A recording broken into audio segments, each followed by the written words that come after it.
अपनी इच्छाओं का परित्याग कर दे। रह गई थी। तब ध्रुव जी को अपने पूर्व जन्म का स्मरण हुआ। बड़ी गिलानी हुई कि राम राम, भगवान को पाने के बाद भी मैंने क्या इच्छा की, राज्य इत्यादि की।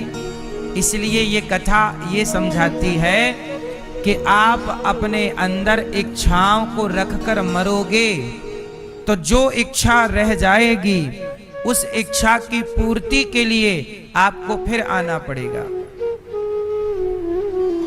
इसलिए समझदार कौन, जो मरने से पहले अपनी इच्छाओं का परित्याग कर दे। जब मरना तो दर्पण में अपना चेहरा जरूर देखना, और ये देखना कि कोई इच्छा तो नहीं है। अपने मन के दर्पण में देखना, कांच के आईने में नहीं। अपने मन को झांक कर देखना कि मन में अब कोई इच्छा तो शेष नहीं रह गई, क्योंकि एक भी दादाजी इच्छा रह जाएगी ना आपकी, उस इच्छा के लिए आपको फिर लौटना पड़ेगा। इसलिए मोक्ष का अधिकारी कौन, जिसकी इच्छाएं जीरो हो चुकी हैं, शून्य। इसलिए भगवान की कथा, भगवान का कीर्तन, सत्संग क्या करता है, आपकी इच्छाओं को शून्य कर देता है। आपकी इच्छाओं को, इच्छाओं का अंत, इच्छाओं का अंत कर देना ही परम सुख है। इच्छाएं जब तक रहेंगी कांटे की तरह चुभती रहेंगी। अब एक स्त्री रो रही थी। हमने कहा क्यों रो रही हो, क्या खाने को रोटी नहीं है? बोले है। क्यों रो रही हो, क्या रहने का घर नहीं है? बोली है। क्यों रो रही हो, शादी नहीं हुई, पति नहीं है क्या? है। हमने कहा पति तुम्हारा ख्याल नहीं रखता क्या? रखता है। क्या पति पैसा नहीं कमाता, कोई पैसे की कमी है? नहीं। तो क्यों रो रही हो? अंधी हो क्या? नहीं, दिखता है। क्यों रो रही हो? लंगड़ी हो क्या? नहीं, चल पाती हो। क्यों रो रही हो? गूंगी हो क्या? बोल नहीं पाती हो? बोले महाराज जी देख पाती हूँ, चल पाती हूँ, सुन पाती हूँ, पति है, पैसा है, पद है, अच्छा परिवार है, फिर काहे रोती हो? फिर काहे रोती हो? बोले एक बेटे की इच्छा है। किसकी इच्छा है? एक बेटा चाहिए बस। अब बताओ उसे कौन रुला रहा है? जोर से। यदि वो इच्छा भी उसकी समाप्त हो जाए तो उसकी तरह कोई सुखी है? लेकिन वो इच्छा ना सोने दे रही है रात को, ना इस संपत्ति का सुख लेने दे रही है, क्योंकि वो इच्छा है एक बेटे की, इच्छा है धन की, इच्छा है इसकी उसकी। आपको रुलाता कौन है? आपके भीतर की इच्छाएं।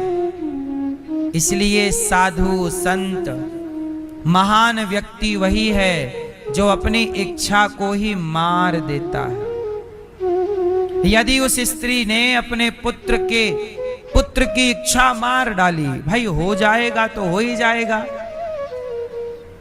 पर तेरे रोने से, तेरी इच्छा के कारण तू बीमार पड़ जाएगी। ना सो रही है, ना खा रही है, रोए जा रही है। तो तेरी इच्छा समाप्त कर दे, होगा तो हो जाएगा, नहीं तो भगवान की इच्छा है। सारी जिंदगी इंसान अपनी इन इच्छाओं को जीत नहीं पाता, अर्थात समाप्त नहीं कर पाता, और सारी जिंदगी एक के बाद दूसरी, दूसरी के बाद तीसरी, तीसरी के बाद चौथी इच्छाएं आपको चुभती रहती हैं। 1 लाख पाया तो इच्छा हो गई कि 10 लाख होता।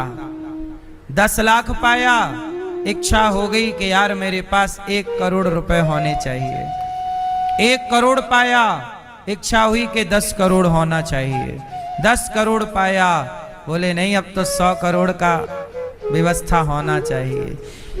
आदमी पूरा हो जाता है पर उसकी इच्छाओं का कहीं अंत नजर नहीं आता।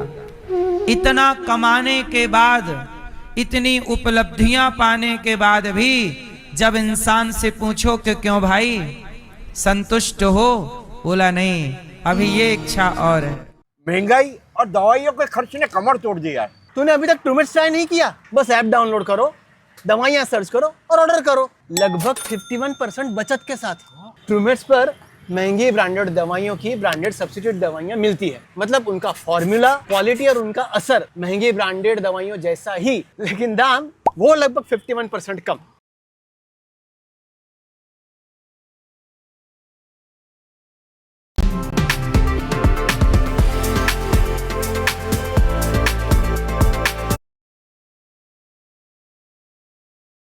इतना कुछ पा लिया फिर भी इच्छाओं को नहीं जीता तो पाके भी क्या पाया तुमने।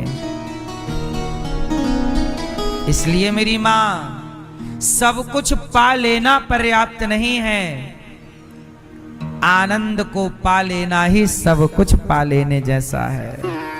और वो आनंद संसार की प्राप्ति में नहीं, वो आनंद भगवान की प्राप्ति में है। इसलिए कहता हूं कि दिल्ली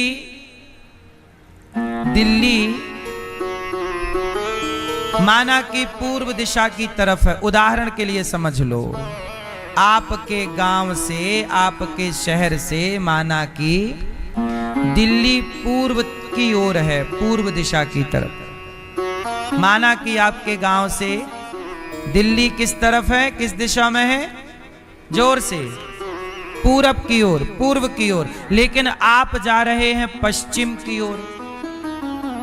तो मुझे बताओ, दिल्ली पूर्व की तरफ है और आप पश्चिम की तरफ जाओ तो क्या आपको लक्ष्य प्राप्त होगा? आंसर दो। नहीं ना। सारी जिंदगी चलो पर सही दिशा में नहीं चलोगे तो सही मंजिल नहीं मिलेगी। ऐसे आप भी सारी जिंदगी चलते हैं पर गलत दिशा में चलते हैं। इसलिए चले सारे जीवन पर पहुंचे कहीं नहीं, क्योंकि रास्ता, दिशा ही गलत थी, रास्ता ही गलत था। इसलिए कहता हूं सही दिशा की ओर, सही रास्ते पर चलोगे तो कम समय पे अपने लक्ष्य को पालोगे। जैसे ध्रुव जी ने 5 साल में अपने लक्ष्य को पा लिया, मीराबाई ने अपने जीवन में लक्ष्य को पा लिया, तुलसीदास जी, सूरदास जी ने लक्ष्य को पा लिया, और हम लोग करोड़ों जन्म लेकर भटक ही रहे हैं। पुनरपि जननम पुनरपि मरणम पुनरपि जननी जठरे शयनम। भटक ही रहे हैं। क्यों? क्योंकि हम रास्ता भटक गए हैं। आप लोग निंदा चुगली कर रहे हो, शराब मांस पी पाके पड़े हो, ये रास्ता भटका हुआ ही तो है। पराई स्त्री के संग इलू इलू कर रहा है, ये भटका ही तो है। समाज, लोग भटक गए हैं। बोलो हाँ। और जो भटका हुआ है उसे अपना लक्ष्य कभी ना मिलेगा। इसलिए कहता हूं 84 लाख योनियों में कब से भटक रहे हो, आज मनुष्य बनने का सुअवसर मिला है तो मनुष्य होने का लाभ ले लो। क्या पालो? इस मनुष्य के शरीर को पाने के बाद भगवान को पा लिया तो सब कुछ पा लिया, और ईश्वर को पाना रह गया तो यह मनुष्य का जीवन बेकार चला गया। अब 84 लाख योनियों का फिर चक्कर आपको लगाना पड़ेगा, तब जाके एक बार मनुष्य का शरीर मिलता है। दुर्लभो मानसो देहो देहि नाम क्षण भंगुरः। कहते ना बड़े भाग्य मानुष तन पावा सुर दुर्लभ सदग्रंथ निगावा। मैया ध्रुव जी का कल्याण हुआ। ध्रुव जी ने अंत समय मृत्यु के सर पर पांव रखकर भगवत धाम गए। ध्रुव जी के वंश में आगे चल के भगवान पृथु भय, जिन्होंने पृथ्वी समतल की 10,000 कान मांगे यज्ञ किया। इन्हीं के वंश में प्राचीन बरही, जिनको नारद जी ने पुरंजनोपाख्यान की कथा सुनाई। अब मनु जी के एक दूसरे पुत्र की कथा सुनाता हूं, ध्यान से सुनिए। प्रियव्रत और उत्तानपाद। उत्तानपाद जी की कथा आपने सुनी, उनके पुत्र ध्रुव हुए। अब प्रियव्रत जी की, प्रियव्रत जी का विवाह विश्वकर्मा की पुत्री वरहिष्मति से हुआ। इनके वंश में हुए भगवान ऋषभ देव जी, जो 100 जिनके पुत्र थे। सबसे बड़े का नाम भरत, जिनका मन आखिरी समय मृग में लग जाने से मृग बनना पड़ा। बाद में वही मनुष्य बने और राजा रहुगण को उपदेश किया और दोनों भगवत धाम गए। 28 प्रकार के नरकों का भागवत जी में वर्णन है। नरक कितने तरह के होते हैं मैया? कितने प्रकार के नरक होते हैं? आपको कौन से नरक में जाना है मैया? ओ मेरी माँ, कहां जा रही हो? नरक? बोली मैं आती हूँ घूम के नरक, अब भी आती हूँ।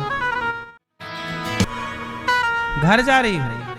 अच्छा जाओ।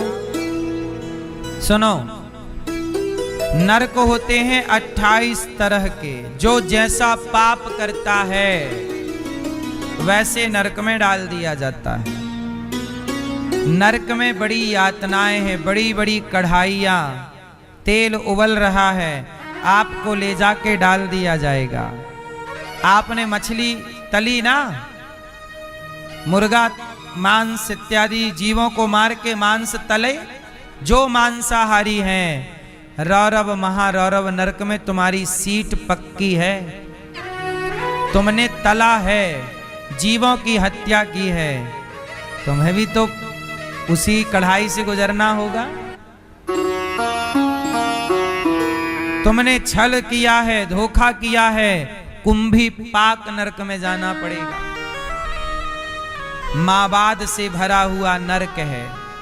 जैसे फोड़ा हो जाता है तो वाइट कलर की मावाद नहीं भर जाती फोड़े के अंदर, वो उसकी नदियां हैं, उस नरक में डाल दिया जाएगा। एक बहुत गहरा कुआं है और नीचे से आग है, ऊपर से सूर्य की तपन गर्मी भयंकर, वहां डाल दिया जाता है। तड़पते रहो।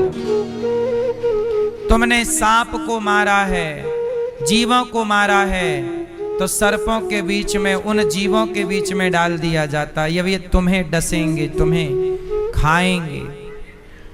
तड़पता बहुत है व्यक्ति।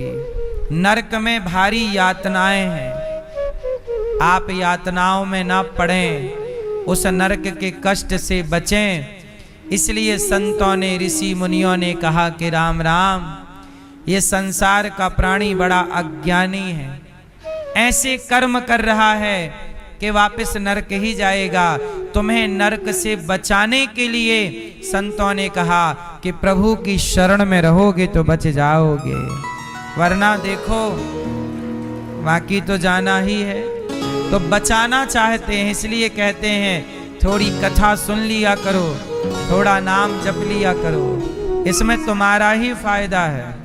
तुम नाम जपोगे तो हमारा क्या फायदा है? हम कहते हैं, संत लोग कहते हैं शराब ना पियो। भाई शराब ना पियोगे तो तुम्हारा ही तो फायदा है, पैसे बचेंगे, तुम्हारा शरीर स्वस्थ रहेगा, है ना। हमारा क्या फायदा है? संत लोग आपको कथा सही रास्ता दिखाकर आपका ही तो फायदा चाहते हैं। बेटा गुटखा ना खाना, बीड़ी ना पीना, इन सब से आपका ही तो नुकसान है। पराई औरत के चक्कर में ना पड़ना, संत लोग यही तो बताते रहते हैं। गलत काम बिल्कुल ना करना, क्योंकि ये काम जिन जिन ने किए उनका हाल देख लो।